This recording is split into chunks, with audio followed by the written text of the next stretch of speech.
Let's get this thing going. Check 1, 2. The Hip Hop Study Hall podcast with DJ Ekin starts now. About hip hop. Fast five. All it is just 5 questions. You know, tell me what comes to mind, and we rock out like that. All right. Okay. Number 1, if there's a moment in hip hop that you weren't a part of, is there a moment in hip hop that you weren't a part of that you wish that you were? The Source Awards when Snoop Dogg was like, y'all ain't got no love for Dr. Dre and Death Row. Snoop Dogg and Death Row. Like, I would love to be there to just see like what that fucking energy was like. Or I would have loved to be in the studio when Hove made PSA. Allow me to reintroduce myself. You want a fun fact? Huh. When I DJ for the Bucks, that is the song I bring Tom Brady out to every week. That's Tom Brady's song. So I get to introduce Tom Brady and 3 other players. So I'll be spinning and rocking, and they be in my ear like, Brady's in the tunnel. Brady's in the tunnel. He's coming. And I'll be like, can y'all give it up for my quarterback in the building? Allow me to reintroduce myself. And he'd be like, my name is Tom. Fun fact. Hey, bro. Dude, yeah. Dude, we got so many other things we can talk about. Let's get through this fast 5. One gotta go. J's, Dunks, or Yeezys? Dunks. Dunks? Really? Yeah, because I don't like what they've done with Dunks. They've limited the supply to increase the value. And I remember I used to be able to go get a pair of Dunks for $100. Now these shits are $700 and all this shit. Dunks need to go. Yeezy's a black man, he need to stay. Jordan's a black man, he need to stay. Boom. Dunks could go. Okay. All right.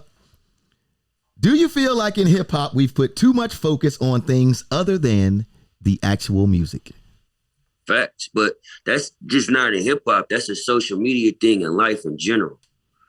Everybody's just in your life today. You know what I mean? Like, I was just talking to one of these girls that I was just dating, and she was basically saying like she just moved from Oakland to another part of the Bay Area, and she lost a lot of her clientele because she do hair.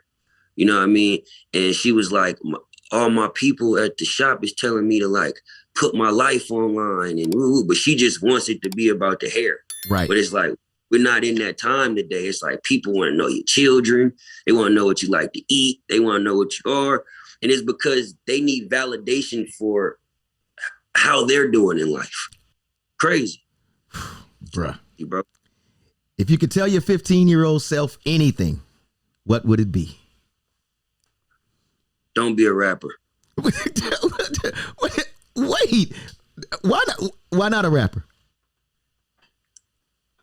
I feel like I limited myself by being a rapper, and I could have done so much more at this time if I would have put my focus in other things like tech, right, or, you know, solving other solutions.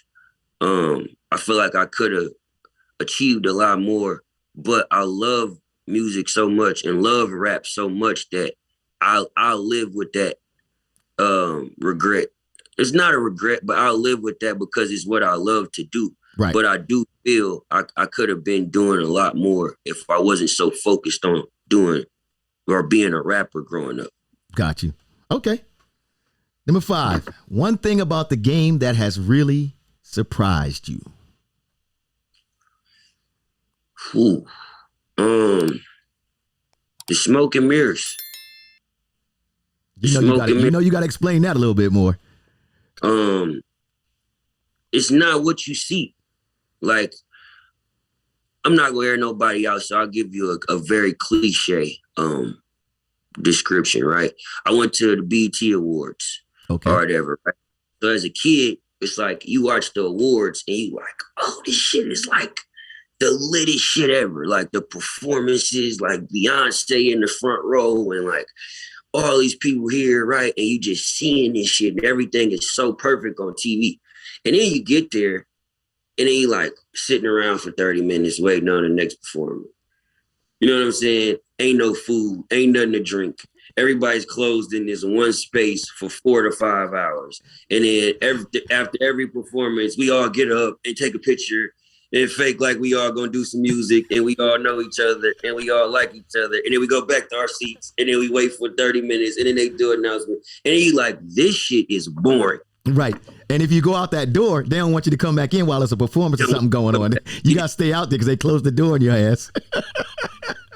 With a bag of Cheez-Its and some water, walking around on into the next commercial. But I think, isn't that why though? Like, I got to give MTV props, right? That's why they made the pit. Like, they put real fans in the pit, because that way, when artists like yourself are on stage, them fans ain't sitting there all stuck up. They really giving it to you because they're fans for real.